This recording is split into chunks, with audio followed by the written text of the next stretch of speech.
Rookie of the Year. Has it ever been so difficult to choose a Rookie of the Year? The batch of rookies we have received this year have been excellent. But I looked at the data for qualifying, race pace, and comparison to their teammate.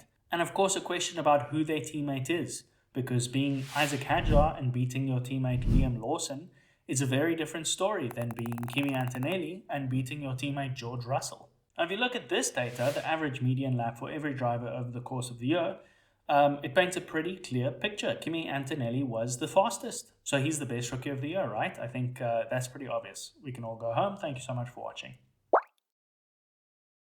Except that doesn't really tell the true story, does it? For Franco Colapinto, for example, compared to teammate Pierre Gasly, Colapinto was, over the course of the year's races that he competed in, 0.116 seconds behind Gasly on average per lap. Now, compared to some of the other rookies on this list, that's actually a pretty tame margin. It has to be said for Colapinto's sake, he did not take part in preseason testing. That car was set up by and for Jack Doohan at the start of the season. Colapinto was brought in by Flavio Briatore, probably because of money reasons, as we know.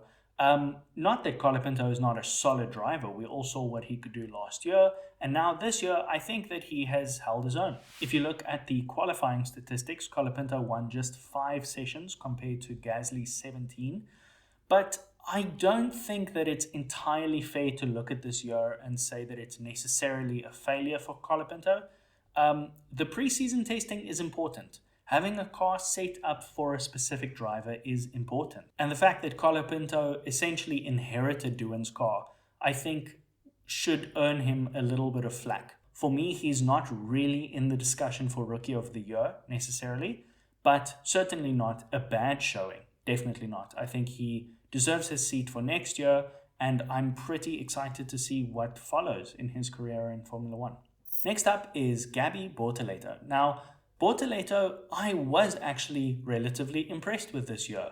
He did come close to Hulkenberg, and I rate Hulkenberg, I think, as a better driver than Gasly. Maybe that's controversial. So for Bortoleto to get close to Hulkenberg on pace, I think is excellent. Hulkenberg, of course, is, in my opinion, a pretty stellar driver. With that said, his primary strength, to me, has always been his qualifying. Hulkenberg has always been a little bit of a Saturday merchant. The fact that Bortoleto has managed to actually out-qualify Hulkenberg this year, 15 over 14 sessions, is, for me, extremely impressive. Bortoleto, for me, showed a little bit more of that promise of potential. You know, there was the occasional race, the occasional qualifying where you really looked at Bortoleto and you thought, wow, what a performance. And I think that's what you look for in a rookie. Next up is Ollie Bearman. Now, Ollie Bearman, for me, has been one of the most impressive rookies of the year, and I would say very, very much in conversation for Rookie of the Year. Now, before you say anything about British bias, I know that some people get confused because the accents are similar. I am not British. I am South African. I have no British connection or lineage or anything like that. I've never lived in Britain. There's no British bias, all right? I just think he did a damn good job over the course of the year, and especially in the latter half of the year. So let's look at the stats. Bearman was just a little bit less than 2/100ths of a second off of Ocon in race pace over the course of the year, which I think is immensely, immensely impressive. Ocon is a well-experienced driver, and a driver who has performed pretty impressively in the past and certainly earns his place as one of the mainstays of Formula One. And for Bearman to come in his rookie season and give this kind of a performance in comparison to Ocon, I think is just stellar. Excellent, excellent performance. Really well done. Bearman, of course, did not manage to get onto a podium this year, which sounds like a ridiculous standard considering he's driving a Haas, but I know some of the other guys did get a podium. But still, the fact that he was able to outperform Ocon to this level, I think, is highly impressive. We look as well at qualifying, where Bearman actually beat Ocon in qualifying pretty convincingly, I'd say, over the course of the year. But yes, I've been super impressed by Bearman. I really have. I continually found myself in the year spotting Bearman in a Q3 and wondering how he managed to get there, and being hugely, supremely impressed with his race pace, his ability to keep much more experienced drivers behind him. I'm pretty impressed by Ollie Bearman. Next up is another driver who I think is well in the conversation for Rookie of the Year, and that is Isack Hadjar. Now, Isack Hadjar, I think, is perhaps the most popular choice for Rookie of the Year, and you can see why if you look at the numbers. Hadjar absolutely decimated his teammate, Liam Lawson. Now, of course, there's a lot to be said, because Liam Lawson had his stint at Red Bull at the beginning of the year. That shook his confidence. I think we saw a lot of that. It took him quite some time to regain that confidence once he arrived back at RB. But the fact remains that Hadjar remains the only rookie to beat their teammate in race pace. And to beat them so convincingly is seriously impressive. I don't think that Lawson is a terrible driver or a slow driver. I think he is solid. So for Hadjar to be able to beat a pretty solid driver, I think is fantastic. Qualifying too. 21 sessions to 6. 21 sessions to 6 is an enormous margin. And I think it goes to show that Hadjar kind of is the complete package. He has everything that you would look for in a brilliant driver. He, of course, ended up on his podium this year, which was just absolutely unreal, and I think is well-deserved as well, very well-deserved. And I swear, hear my words, if 1 year from now, Hadjar has been decimated by Max Verstappen, and there is even a peep on social media about how Hadjar is not a good driver, Hadjar does not deserve his seat or whatever, please screenshot this graph and send it to the people who are naysayers of Isack Hadjar to remind them that before he got into the Red Bull, we were talking about how this guy was championship stuff. And finally, Kimi Antonelli. Now, Kimi Antonelli was by far the most hyped up rookie coming into this year. Kimi Antonelli also had by far the most difficult teammate to be compared against. I don't think that is at all a controversial thing to say. George Russell is a driver I rate immensely. I think he is very, very difficult to beat or compete with. And Antonelli found that to be true. 4.4 tenths off of George Russell in race pace over the course of the year, I think is it's not good enough. With that said, though, Antonelli, especially towards the end of the year, did show some flashes of brilliance, some flashes of real excellent performances in race pace. So yes, I'm not going to go too deeply into Antonelli and Russell in this video. I actually have an entire video coming up about the two of them breaking down their season. That'll be next week, I reckon. So who is my Rookie of the Year? It's actually a very difficult question, and despite reviewing the numbers, I had a tough time coming to an answer. P5, I have gone, not too surprising, I think, for Franco Colapinto.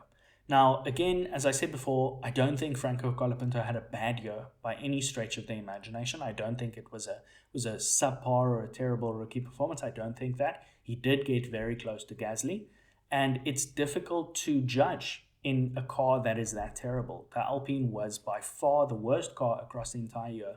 So I think it's really difficult to say that Franco Colapinto's performances, where he was a back marker, are in any way representative of his talent, because that's just simply not true.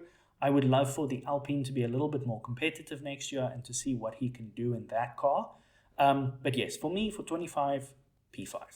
P4, I've gone for Gabriel Bortoleto. Now, I said before, I have been impressed by him a couple of times during the year, and the fact that he's only P4 I think speaks to the fact that the rookie pool for 2025 was so absurdly talented and competent and just very, very good drivers. A lot of drivers in this pool that you would think have the capacity to go on to lead top teams, to win championships, that kind of thing.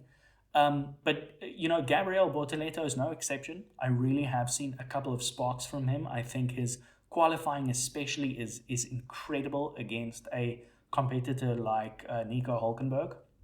So yes, I'm putting him in P4.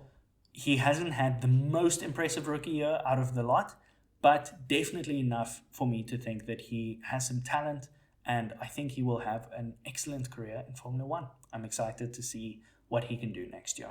P3, and this is where it starts to get controversial, I have put Kimi Antonelli. Now, Kimi Antonelli has a lot of conversation around him.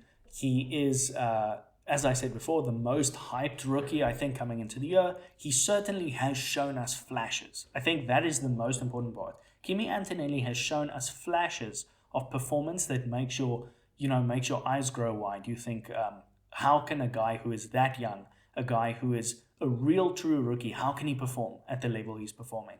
He's just super inconsistent. I think that's what kind of drags him down to P3. Very inconsistent, some pretty poor weekends, then some pretty great weekends. Now, from a rookie, that's kind of exactly what you would hope for. I'm not saying that you would want your rookie to be inconsistent, but what you would want is for your rookie to show you that they have serious special pace. And you can iron out that inconsistency over time, with experience, drivers become more consistent. You can't iron out slowness. And Kimi Antonelli is absolutely not slow. He's just inconsistent. And as I say, that can be solved. So I really, truly do expect great things from Kimi Antonelli in the future. I expect Kimi to be fighting for championships in years to come. But for this year, for 2025, I thought he was third best of the rookies. All right, and here we are. I'm going to do P1, P2 at the same time because there's no point. P2, I've gone for Isack Hadjar, and that puts in P1 Oliver Bearman. Now, I found this to be an incredibly difficult decision. I really did not take this lightly. I looked again and again. I rewatched the highlights. I really thought about it. And the fact that, of course, Isack has had kind of higher highs than Oliver Bearman, I think. I think that Oliver was against a much, much harder teammate. Whereas Isack Hadjar, Liam Lawson as his teammate, I don't think there were many drivers who would have lost to Liam Lawson over the course of the year, with the knock that Liam had to his confidence at the start of the year. So, yes, for me, both drivers, Isack Hadjar and Oliver Bearman, have been extremely impressive. They have far exceeded my expectations. And I think both of them, if Isack ends up being a real force at Red Bull for years to come, if Oliver eventually finds his way into a Ferrari, Kimi Antonelli in the discussion as well in the Mercedes, I think the future of this sport is very bright. And I look forward to a lot of fights between these guys over the coming years. A lot of real hard, great racing, which I think they're all very capable of producing. But yes, for me, Oliver Bearman clinched it. I was most impressed by his performance in 2025. Isack Hadjar is an extremely close second. If I were to quantify how close this decision was in terms of time, it would be like 100th or 2/100ths of a second. So yes, congratulations to all of them for a super stellar rookie year, and I'll chat to you in the next video. Cheers.